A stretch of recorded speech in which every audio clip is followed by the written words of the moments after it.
नमस्कार दोस्तों, मैं अखिलेश मौर्य आप लोग के समक्ष स्वामी विवेकानंद द्वारा लिखित राजयोग प्रथम अध्याय अवतरणिका लेके प्रस्तुत हूँ। हमारे समस्त ज्ञान स्वानुभूति पर टिके हैं। अनुमानिक ज्ञान सामान्य से समानांतर या सामान्य से विशेष दोनों की बुनियाद स्वानुभूति है, जिनको निश्चित विज्ञान कहते हैं। उनकी सत्यता सहज ही लोगों की समझ में आती है, क्योंकि वे प्रत्येक व्यक्ति से कहते हैं, तुम स्वयं यह देख लो कि यह बात सत्य है अथवा नहीं, और तब उस पर स्वयं विश्वास करो। विज्ञानविद तुमको किसी भी विषय पर विश्वास कर बैठने को न कहेंगे। उन्होंने स्वयं कुछ विषयों का प्रत्यक्ष अनुभव किया है और उन पर विचार करके वो कुछ सिद्धांतों पर पहुँचे हैं। जब वे अपने उन सिद्धांतों पर हमसे विश्वास करने के लिए कहते हैं, तब वो जन साधारण की अनुभूति पर उनके सत्यासत्य के निर्णय का भार छोड़ देते हैं। प्रत्येक निश्चित विज्ञान की एक समान आधार भूमि है और उससे जो सिद्धांत उपलब्ध होते हैं, इच्छा करने पर कोई भी उनका सत्यासत्य तत्काल समझ ले सकता है। अब प्रश्न यह है कि धर्म की ऐसी सामान्य आधार भूमि कोई है भी या नहीं। हमें इसका उत्तर देने के लिए हाँ और नहीं दोनों कहने होंगे।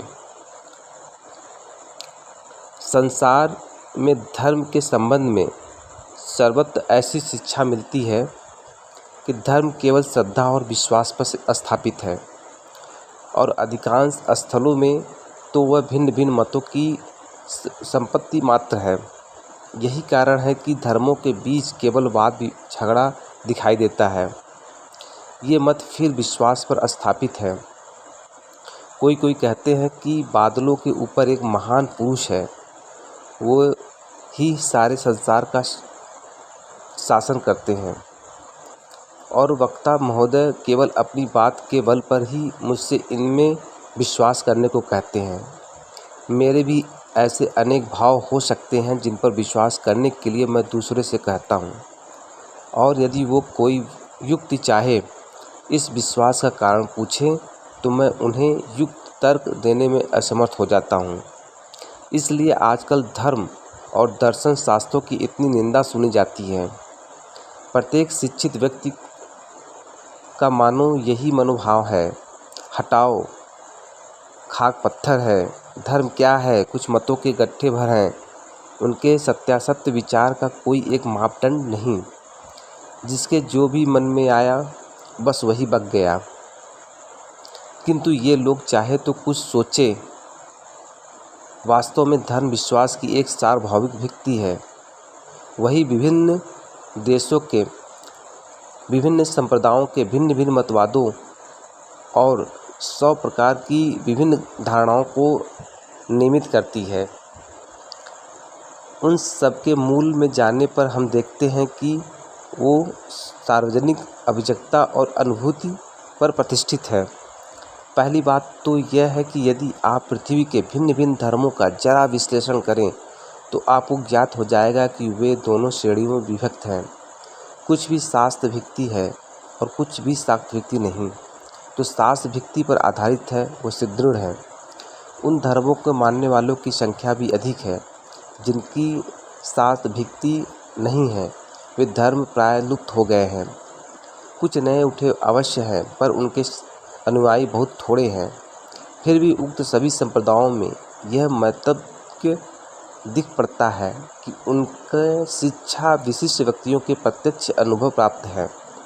ईसाई तुमसे अपने धर्म पर, ईसा के अवतारत्व पर, ईश्वर और आत्मा के अस्तित्व पर और उस आत्मा के भविष्य उन्नति की संभवनीयता पर विश्वास करने को कहता है। यदि मैं उससे इस विश्वास का कारण पूछूं तो वह कहता है, यह मेरा विश्वास है। किंतु यदि तुम ईसाई धर्म के मूल में जाओ तो देखोगे कि वह भी प्रत्यक्ष अनुभूति पर स्थापित है। ईसा ने कहा है, मैंने ईश्वर के दर्शन किए हैं। उनके शिष्यों ने भी कहा है, हमने ईश्वर का अनुभव किया है, इत्यादि इत्यादि। बौद्ध धर्म के संबंध में ऐसा ही है। बुद्धदेव की प्रत्यक्षानुभूति पर यह धर्म स्थापित है। उन्होंने कुछ सत्यों का अनुभव किया था, उन्होंने उन सबको देखा था। वे उन सत्यों के पर स्पर्श में आए थे और उन्हीं का उन्होंने संसार में प्रचार किया। हिंदुओं के संबंध में भी ठीक यही बात है। उनके शास्त्रों में ऋषि नाम से संशोधित किए जाने वाले ग्रंथकर्ता कह गए हैं, हमने कुछ सत्यों के अनुभव किए हैं और उन्हीं का वो संसार में प्रचार कर रहे हैं। अतः यह स्पष्ट है कि संसार के समस्त धर्म उस प्रत्यक्ष अनुभव पर स्थापित है जो ज्ञान की सार्वभौमिक और सुदृढ़ भित्ति है। सभी धर्माचार्यों ने ईश्वर को देखा था, उन सभी ने आत्मदर्शन किया था, अपने अनंत स्वरूप का ज्ञान सभी को हुआ था। सबने अपनी भविष्य अवस्था देखी थी और जो कुछ उन्होंने देखा था उसी का वो प्रचार कर गए। भेद इतना ही है कि इनमें से अधिकांश धर्मों में विशेषतः आजकल एक अद्भुत दावा हमारे सामने उपस्थित होता है और वह यह कि इस समय के अनुभूतियाँ असंभव हैं। जो धर्म के प्रथम संस्थापक हैं, बाद में जिनके नाम से उन धर्म का प्रवर्तन और प्रचलन हुआ, ऐसे केवल थोड़े व्यक्तियों के लिए ही ऐसा प्रत्यक्ष अनुभव संभव हुआ था। अब ऐसे अनुभव के लिए कोई रास्ता नहीं रहा। फलतः अब धर्म पर विश्वास भर कर लेना होगा। इस बात को मैं पूरी शक्ति से अस्वीकृत करता हूँ। यदि संसार में किसी प्रकार के विज्ञान के किसी विषय की किसी ने कभी प्रत्यक्ष उपलब्धि की है तो इससे इस सार्वभौमिक सिद्धांत पर पहुँचा जा सकता है। पहले भी कोटि कोटि बार उसकी उपलब्धि की संभावना थी और भविष्य में भी अत्यंत काल तक उनकी उपलब्धि की संभावना बनी रहेगी। एक रूपता ही प्रकृति का एक बड़ा नियम है। एक बार जो घटित हुआ वह पुनः घटित हो सकता है। इसलिए योग विद्या के आचार्यगण कहते हैं कि धर्म पूर्वकालीन अनुभूतियों पर केवल स्थापित ही नहीं, वरन इन अनुभूतियों से स्वयं संपन्न हुए बिना कोई भी धार्मिक नहीं हो सकता। जिस विद्या के द्वारा ये अनुभूतियाँ होती हैं उसका नाम योग है। धर्म के सत्यों का जब तक कोई अनुभव नहीं कर लेता तब तक धर्म की बात करना ही वृथा है। भगवान के नाम पर इतनी लड़ाई, विरोध और झगड़ा क्यों? भगवान के नाम पर जितना खून बहा है उतना और किसी कारण से नहीं। ऐसा क्यों? इसलिए कि कोई भी व्यक्ति मूल तक नहीं गया। सब लोग पूर्वजों के कुछ आचारों का अनुमोदन करके ही संतुष्ट थे। वे चाहते थे कि दूसरे भी वैसा ही करें। जिन्हें आत्मा की अनुभूति या ईश्वर साक्षात्कार न हुआ हो, उन्हें यह कहने का क्या अधिकार कि आत्मा या ईश्वर है? यदि ईश्वर हो तो उनका साक्षात्कार करना होगा। यदि आत्मा नामक कोई चीज़ हो तो उसकी उपलब्धि करनी होगी, अन्यथा विश्वास न करना ही भला। ढोंगी होने से स्पष्टवादी नास्तिक होना अच्छा। एक और आजकल के विद्वान कहलाने वाले मनुष्यों के मन का भाव यह है कि धर्म और दर्शन और परम पुरुष का अनुसंधान यह सब निष्फल है, और दूसरी ओर जो अर्ध शिक्षित उनका मनोभाव ऐसा जान पड़ता है कि धर्म दर्शन आदि की वास्तव में कोई बुनियाद नहीं। उनकी इतनी ही उपयोगिता है कि वे संसार के मगल साधन की बलशाली प्रेरक शक्तियाँ हैं। यदि लोगों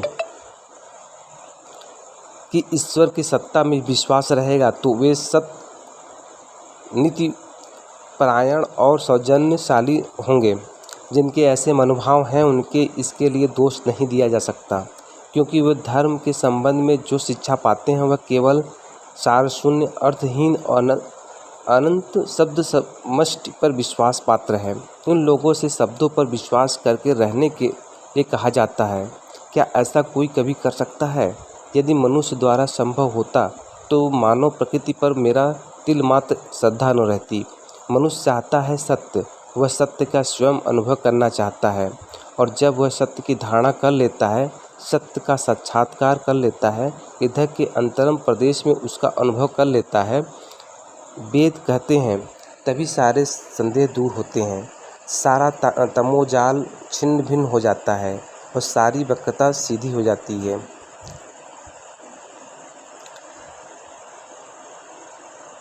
हे अमृत के पुत्रों, हे दिव्य वाराणसियों, सुनो, मैंने अज्ञान अंधकार के आलोक से में जाने का रास्ता पा लिया है। जो समस्त तम के पार हैं, उनको जानने पर ही वहाँ जाया जा सकता है। मुक्ति का कोई और दूसरा उपाय नहीं। इस सत्य का प्राप्त करने के लिए राजयोग विद्या मानव के समक्ष यथार्थ व्यवहारिक और साधनोपयोगी वैज्ञानिक प्रणाली रखने का प्रस्ताव करती है। पहले तो प्रत्येक विद्या के अनुसंधान और साधन की प्रणाली पृथक पृथक है। यदि तुम ज्योतिषी होने की इच्छा करो और बैठे बैठे केवल ज्योतिष ज्योतिष कहकर चिल्लाते रहो, तो तुम कभी ज्योतिष शास्त्र के अधिकारी नहीं हो सकोगे। रसायन शास्त्र के संबंध भी ऐसा ही है। उसमें भी एक निश्चित प्रणाली का अनुसरण करना होगा। प्रयोगशाला में जाकर विभिन्न द्रव्यादि लेने होंगे, उनके एकत्र करना होगा, उन्हें उचित अनुपात में मिलाना होगा, फिर उनको लेकर उनकी परीक्षा करनी होगी, तब कहीं तुम रसायनविद हो सकोगे। यदि तुम ज्योतिषी होना चाहते हो तो तुम वेधशाला में जाकर दूरबीन की सहायता से ताराओं और ग्रहों का पर्यवेक्षण करके उनके विषय में आलोचना करनी होगी, तभी तुम ज्योतिषी हो सकोगे। प्रत्येक विद्या की अपनी एक निश्चित प्रणाली है। मैं तुम्हें सैकड़ों उपदेश दे सकता हूँ, परंतु तुम यदि साधना न करो, तुम कभी धार्मिक न हो सकोगे। सभी युगों में, सभी देशों में निष्काम, शुद्ध स्वभाव साधु महापुरुष इसी सत्य के प्रचार कर रहे हैं। संसार का हित छोड़कर अन्य कोई कामना उनमें नहीं थी। उन रामी लोगों ने कहा कि इंद्रियां हमें जहाँ तक सत्य का अनुभव करा सकती हैं, हमने उससे उच्चतर सत्य प्राप्त कर लिया है, और वे उनकी परीक्षा के लिए तुम्हें बुलाते हैं। वो कहते हैं, तुम एक निश्चित सावन प्रणाली लेकर सरल भाव से साधना करते रहो, और यदि यह उच्चतर सत्य प्राप्त न हो तो फिर भले ही कह सकते हो कि इस उच्चतर सत्य के संबंध की बातें केवल कल्पित है। पर हाँ, इससे पहले इन उक्तियों की सत्ता को बिल्कुल अस्वीकृत कर देना किसी तरह युक्तिपूर्ण नहीं है। अतः निश्चित साधन प्रणाली लेकर श्रद्धापूर्वक साधना करना हमारे लिए आवश्यक है, और तब प्रकाश निश्चय ही आएगा। कोई ज्ञान प्राप्त करने के लिए हम साधारीकरण की सहायता लेते हैं। इसके लिए घटनाओं का पर्यवेक्षण आवश्यक है। हम पहले घटनावली का पर्यवेक्षण करते हैं, फिर उनकी सामान्यीकरण करते हैं, फिर उनसे अपने सिद्धांत या मतामत निकालते हैं। हम जब तक ये प्रत्यक्ष नहीं कर लेते हमारे मन के भीतर क्या हो रहा है क्या नहीं, तब तक हम नहीं अपने मन के संबंध में, मनुष्य की आभ्यंतरिक प्रकृति के संबंध में, मनुष्य के विचार के संबंध में कुछ भी नहीं जान सकते। ब्रह्म जगत के व्यापारों का पर्यवेक्षण करना अपेक्षाकृत सहज है, क्योंकि उसके लिए हजारों यंत्र निर्मित हो चुके हैं, पर अंतर जगत के व्यापार को समझने में मदद करने वाला कोई भी यंत्र नहीं। किंतु फिर भी हम यह निश्चित पूर्वक जानते हैं कि किसी विषय का यथार्थ ज्ञान प्राप्त करने के लिए पर्यवेक्षण आवश्यक है। उचित विश्लेषण के बिना विज्ञान निरर्थक और निष्फल होकर केवल भित्तिहीन अनुमान में परिणत हो जाता है। इसी कारण इन थोड़े से मनुष्य टोपियों को छोड़कर जिन्होंने पर्यवेक्षण करने के उपाय जान लिए हैं, शेष सब लोग चिरकाल से केवल विवाद ही करते आ रहे हैं। राजयोग विद्या पहले मनुष्य को उसकी अपनी आभ्यंतरिक अवस्थाओं के पर्यवेक्षण का रास्ता दिखा देती है। मन ही उस पर्यवेक्षण का यंत्र है। किसी विशिष्ट विषयों को समझने की हमारी शक्ति का सही निगमन कर जब उसे अंतर्जग की ओर प्रचलित किया जाता है, तभी वह मन के अग्रपर्यंत का विश्लेषण कर सकती है, और तब उसके प्रकाश से हम यह सही समझ सकते हैं कि अपने मन के भीतर क्या घट रहा है। मन की शक्तियाँ इधर उधर बिखरी हुई हैं, प्रकाश की किरणों को समान हैं। जब उन्हें केंद्रीभूत किया जाता है, तब वे सब कुछ आलोकित कर देते हैं।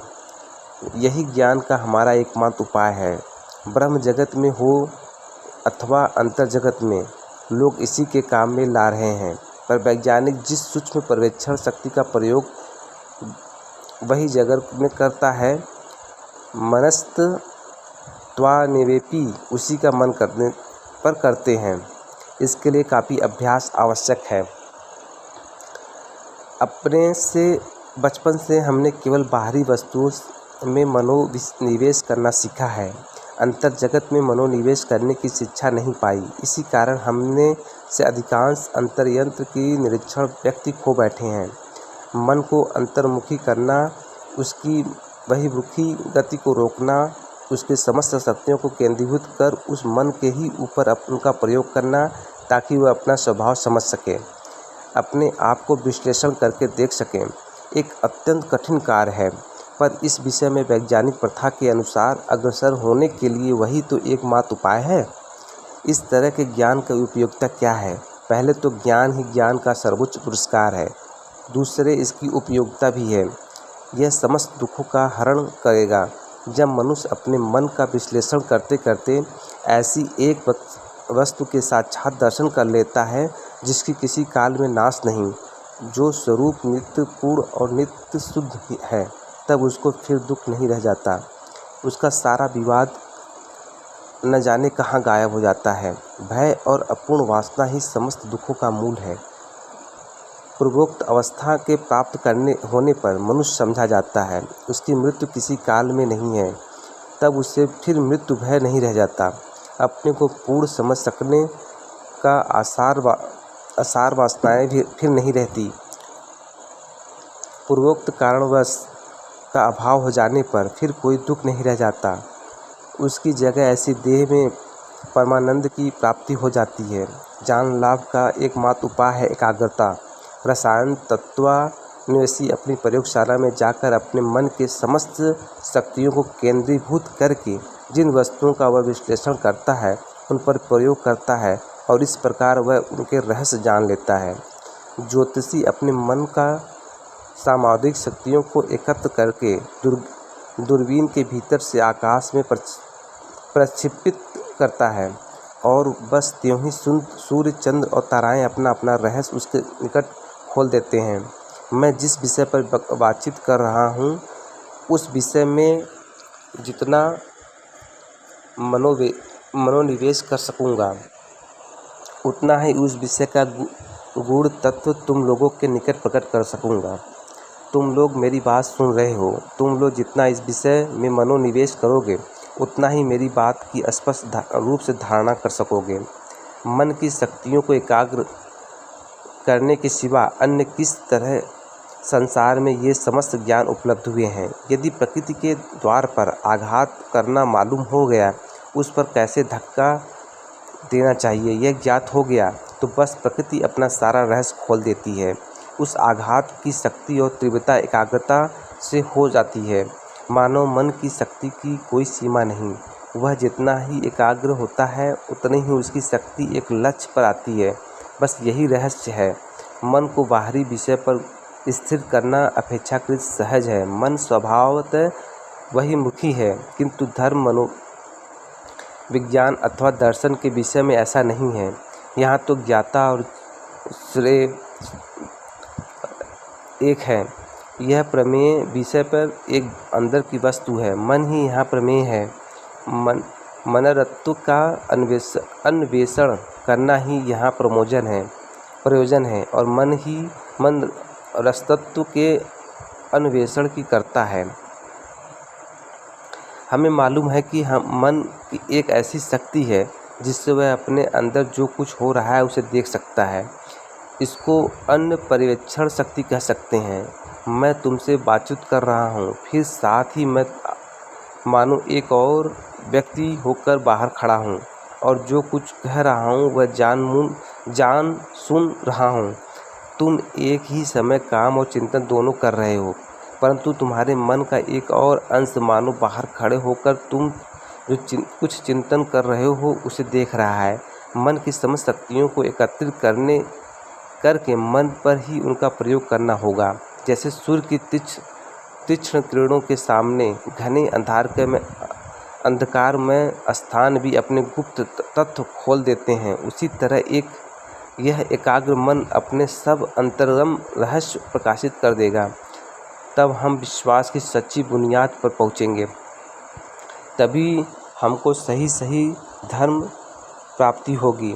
तभी आत्मा है या नहीं जीवन केवल इस सामान्य जीवित काल तक ही सीमित है अथवा अनंत काल व्यापी है, और संसार में कोई ईश्वर है या नहीं यह हम सब देख सकेंगे। सब कुछ हमारे ज्ञान चक्षुओं के सामने उद्भासित होगा। राजयोग हमें यही शिक्षा देने के लिए अग्रसर होता है। इसमें जितने उपदेश हैं उन सब का उद्देश्य प्रथमतः मन की एकाग्रता का साधन है। इसके बाद उसके गंभीरतम प्रदेश में कितने प्रकार के भिन्न भिन्न कार्य हो रहे हैं उनका ज्ञान प्राप्त करना, और तत्पश्चात उनसे साधारण सत्यों को निकालकर उनसे अपने एक सिद्धांत पर उपनीत होना। इसी के लिए राजयोग की शिक्षा किसी धर्म विशेष की आधारित नहीं है। तुम्हारा धर्म चाहे जो हो, तुम चाहे आस्तिक हो या नास्तिक, यहूदी हो या बौद्ध या ईसाई, इससे कुछ बनता बिगड़ता नहीं है। तुम मनुष्य हो, बस यही पर्याप्त है। प्रत्येक मनुष्य में धर्म तत्व की अनुसंधान करने की शक्ति है, उसे उसका अधिकार है। प्रत्येक व्यक्ति का किसी भी विषय में क्यों न हो कारण पूछने का अधिकार है। उससे ऐसी शक्ति भी है वह अपने भीतर से ही उन प्रश्नों के उत्तर पा सके, पर हाँ, उसे इसके लिए कुछ कष्ट उठाना पड़ेगा। तब तक हमने देखा इस राजयोग की साधना में किसी प्रकार के विश्वास की आवश्यकता नहीं। जब तक कोई बात स्वयं प्रत्यक्ष न कर सको तब तक उस पर विश्वास न करो।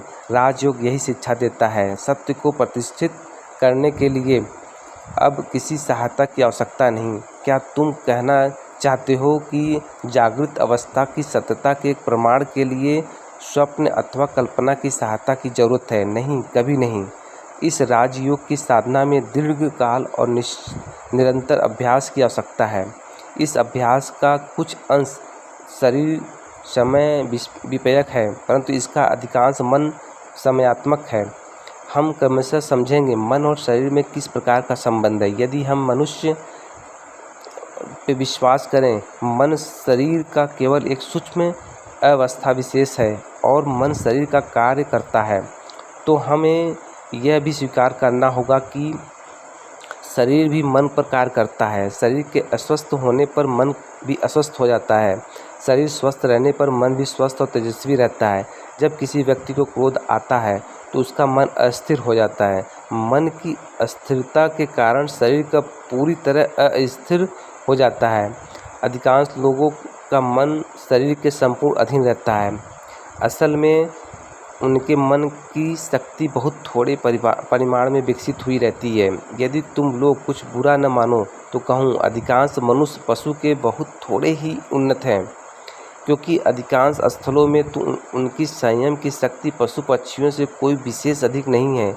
हमने मन के निग्रह की शक्ति बहुत थोड़ी है। मन पर यह अधिकार पाने के लिए शरीर और मन पर अधिकार लाने के लिए कुछ परिग्रह साधनाओं की दैहिक साधनाओं की आवश्यकता है। शरीर जब पूरी तरह अधिकार में आ जाएगा तब मन को हिलाने डुलाने का समय आएगा।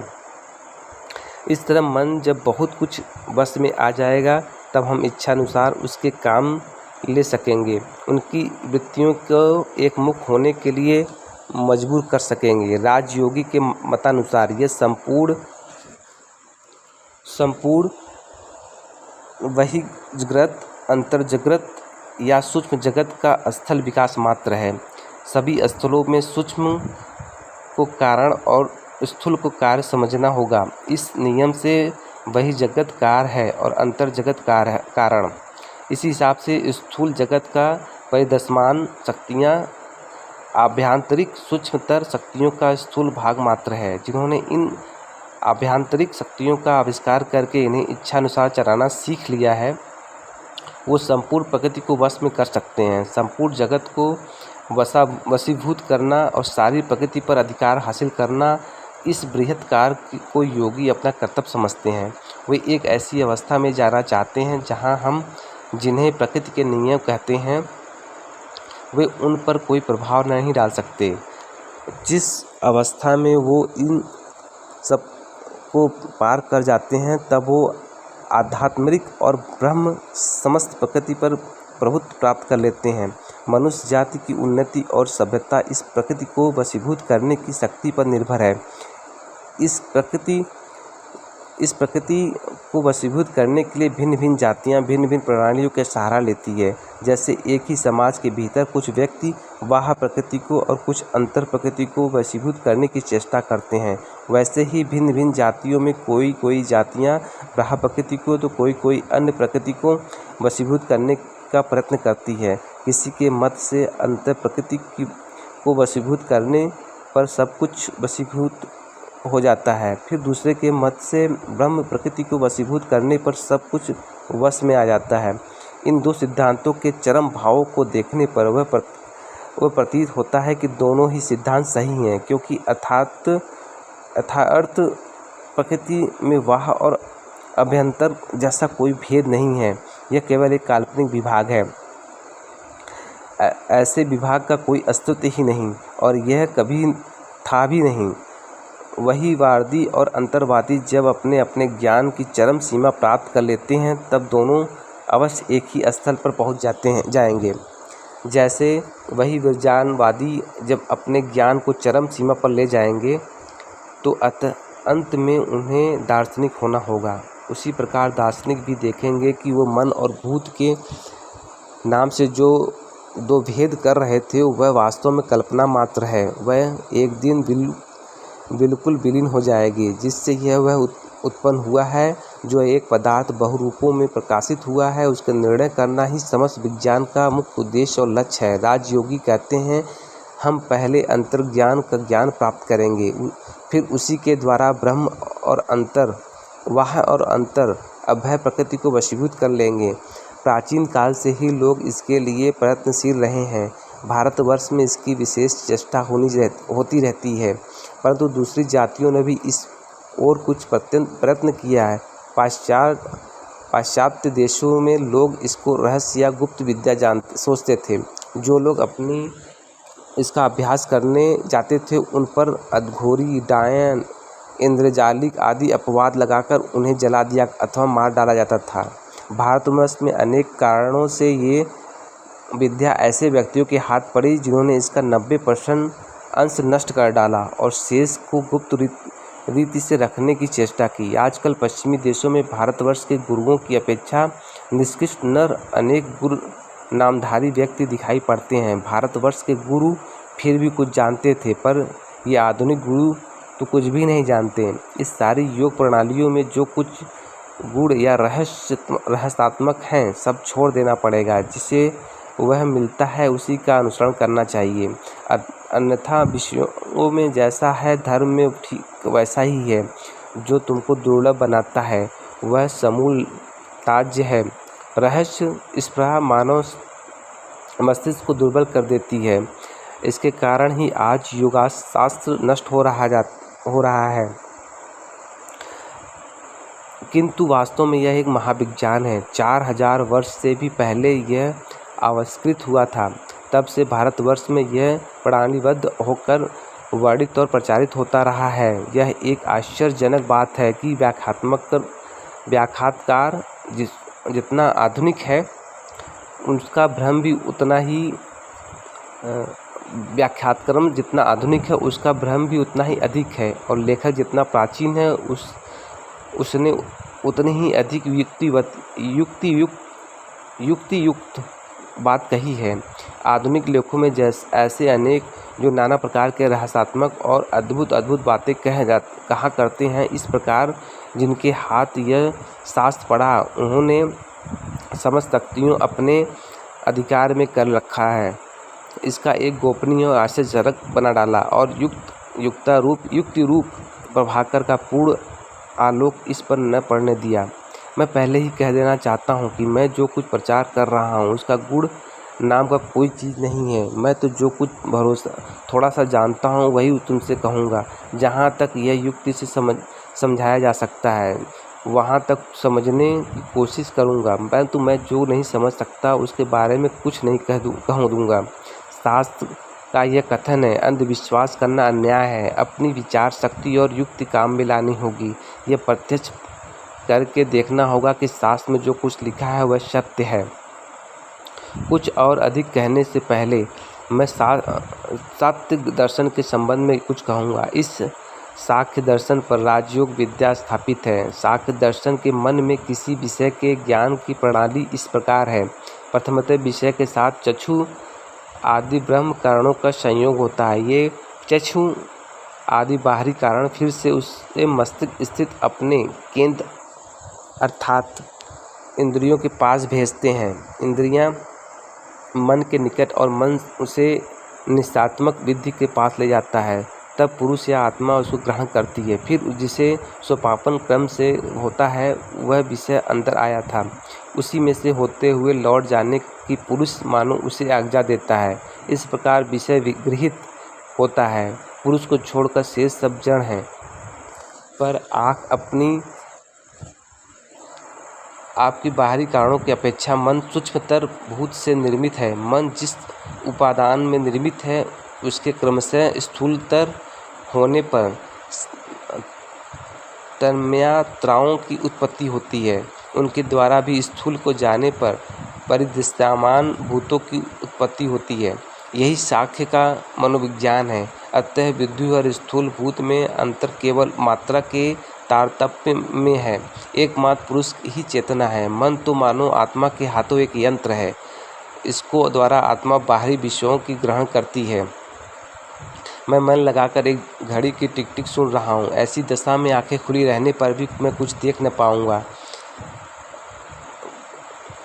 इससे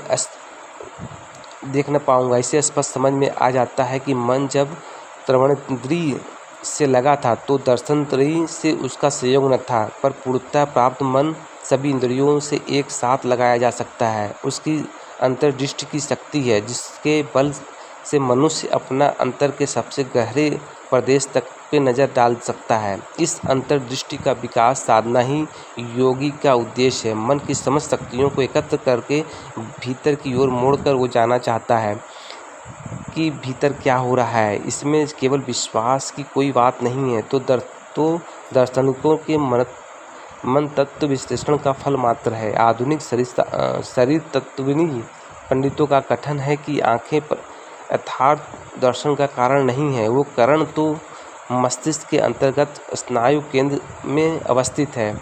समस्त कारणों के संबंध में ठीक ऐसा ही समझना चाहिए। उनका यह भी कहना है कि मस्तिष्क जिस पदार्थ से निर्मित है ये केंद्र भी ठीक उसी प्रकार से बन सकते हैं। सांख्य मतानुयायी भी ऐसे ही कहते हैं।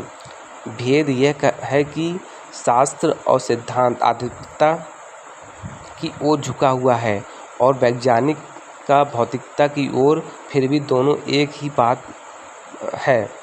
हमें इससे अच्छित राज्य का अन्वेषण करना होगा। योगी प्रयत्न करते हैं कि वह अपने एक ऐसा सूक्ष्म अनुयायी संपन्न कर लें जिससे वे विभिन्न मानसिक अवस्थाओं को प्रत्यक्ष कर सकें।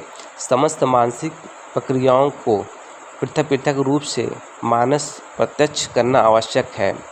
इंद्रिय गोलकों पर विषयों का आघात होते ही उसकी उत्पन्न हुई संवेदनाएं उस करण से सहायता से जिस स्नायु में हुई है। मन किस प्रकार उसको ग्रहण करता है, किस प्रकार फिर से निश्चितता बुद्धि के पास हो जाती है, तत्पश्चात किस प्रकार पुरुष के पास उत्पत्ति होती है।